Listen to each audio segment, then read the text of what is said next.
The lady from Hennepin, Representative Flanagan. Thank you, Mr. Speaker. I rise to speak in favor of Representative Becker Finn's amendment.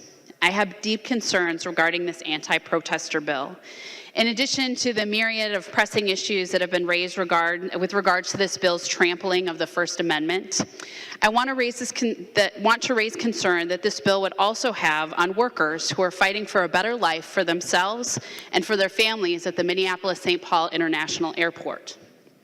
As you know, the workers who are contracted as baggage handlers, cabin cleaners, cart drivers, wheelchair agents, unaccompanied minor escorts, and lavatory and water service fillers, those who make the airport function, are at MSP fought for over 5 years to join a union, SEIU Local 26, something that they accomplished in November of last year.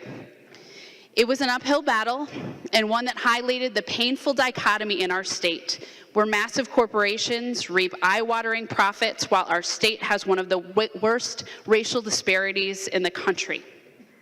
These workers are mostly East African, and for years these mothers and fathers have been paid minimum wage with no benefits, despite being contracted to provide essential services to some of the largest and most profitable airlines in the world.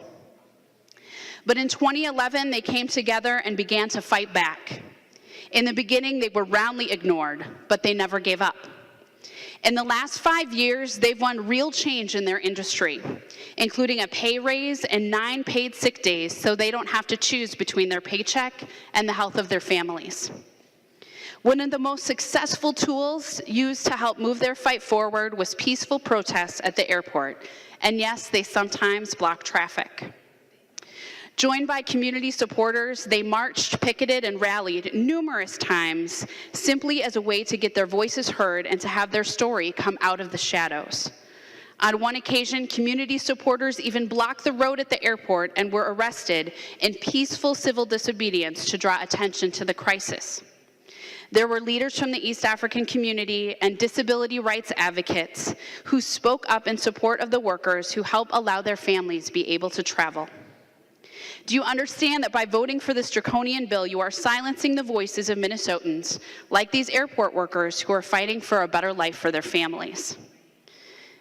I can promise each and every one of you that the airport workers who took part in these protests, many of whom have multiple jobs to pay their bills, would have preferred to have been doing something fun or relaxing instead of having to protest during their free time, simply to be heard in their fight for basic dignity.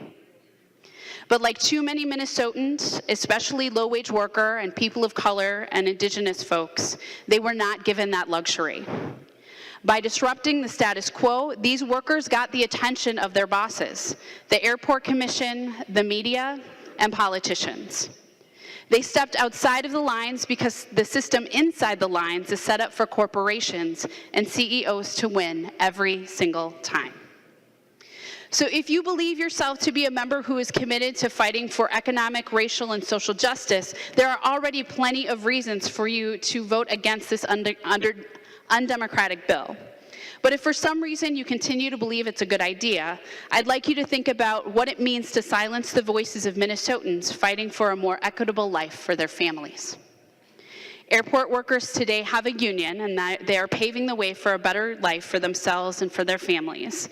With every victory they achieve, our whole state wins, as it raises standards and helps to cut into the racial and economic gaps that are an embarrassment to Minnesota.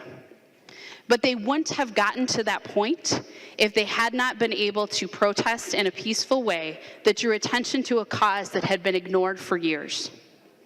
At this important time in our history of our state and of our country, don't take away the voice of the people who are fighting for a better life for themselves and for their children. Peaceful protest is the bedrock of social change and of our democracy. And this is a thinly veiled threat to erode that very basic principle. Please vote in favor of Representative Becker Finn's amendment to remove this harmful provision from the bill. Thank you. The lady from Dakota, Representative May Quaid. Thank you, Mr. Speaker. Members, I want to tell you about the two most important men in my life, my father and my father-in-law. They were both born in December of 1949. They were both U of M graduates. They both have beautiful daughters who fell in love with each other.